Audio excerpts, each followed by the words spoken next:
Hello Praveshika students, உங்களுக்கு வந்து first பேப்பரில் 4th கொஸ்டின், அதாவது போயம் பாவார்த்தை கேட்குறாங்க இல்லையா, அதுக்கான இம்பார்ட்டன்ட் பார்த்துக்கிட்டு இருக்கோம்.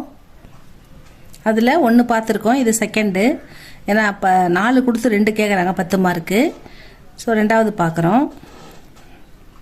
உங்கள் புக்கில் ஃபஸ்ட்டு புக்கில் பேஜ் நம்பர் 18 இருக்க பாருங்கள். Page number 18.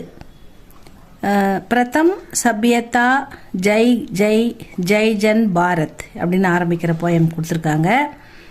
சந்தர்ப் இடம் ஏ பக்தியா இந்த பேரா கவிவர் சுமித்ரானந்தன் பந்த் துவாரா ரச்சித் பாரத் கீத் கவிதா சே உத்ருத் ஹை. இந்த வரிகள்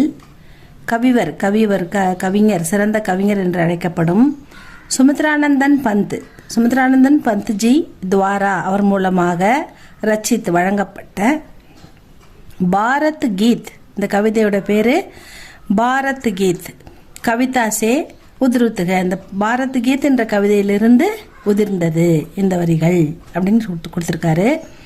யஹ் பாரத் கீத் கவிதா, இந்த பாரத் கீத் என்ற கவிதை பந்த்ஜிக்கே யுகபத் காவிய சங்கரகமேக, யுகபத் அப்படின்ற காவிய தொகுப்புல இருந்து இடம்பெறுகிறது. அந்த காவிய தொகுப்புல இந்த பாரத் கீத் அப்படின்ற கவிதை இடம்பெறுகிறது. கவி சுமித்ரானந்தன் பந்த் இஸ் கவிதாமே, கவிஞர் இந்த கவிதையில் பாரத் தேஷ்கா பாரத நாட்டுடைய ஜெய் கான் கர்த்தேக, ஜெய்னா வெற்றி கீதத்தை பாடுகிறார் அப்படின்னு சொல்றாங்க. ஜெய்னா வெற்றி, கான்னா பாடல் கீதம், வெற்றி கீதத்தை பாடுகிறார் அப்படின்னு எடுத்துக்கணும். பாவார்த்து இதுக்கான விளக்கம்.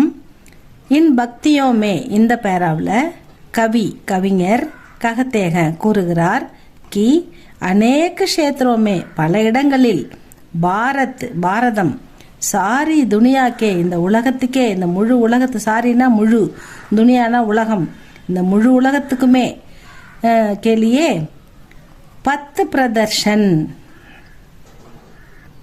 அப்படின்னா வழிகாட்டி, 10 பிரதர்ஷன் அப்படின்னா வழிகாட்டியாக ரகாக இருந்துள்ளது. இந்த உலகத்துக்கே வந்து நம்ம நாடு தான், பாரத நாடு தான் வழிகாட்டியாக இருந்துள்ளது. 10 பிரதர்ஷன்னா வழிகாட்டி.